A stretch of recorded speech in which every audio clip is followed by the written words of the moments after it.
ఈరోజు ఏ కన్నీటితో ఇక్కడికి వచ్చినా అది మానసిక కన్నీరు అయి ఉండొచ్చు, లేకపోతే శారీరక సంబంధమైన కన్నీరు అయి ఉండొచ్చు.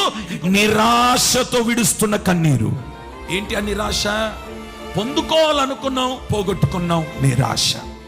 డాక్టర్లు అన్నారు, అమ్మా నువ్వు ప్రెగ్నెంట్ అన్నారు, 3 నెలలు కాలేదు, 4 నెలలు కాలేదు, అబార్షన్ అయిపోయింది.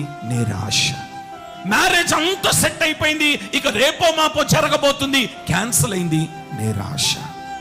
ఇల్లు కట్టుకోవాలనుకున్నావు, అంత ముగించే సమయానికి ఏదో ఒక నష్టం కలిగింది. నిరాశ.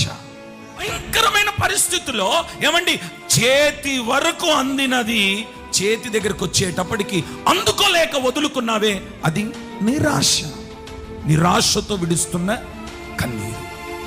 అయ్యో నా ఆశ భంగమైపోయిందే, నా కోరిక భంగమైపోయిందే, నేను అనుకున్నది జరగలేకపోయిందే. నిరాశ. యేసయ్య మాట్లాడుతున్నా.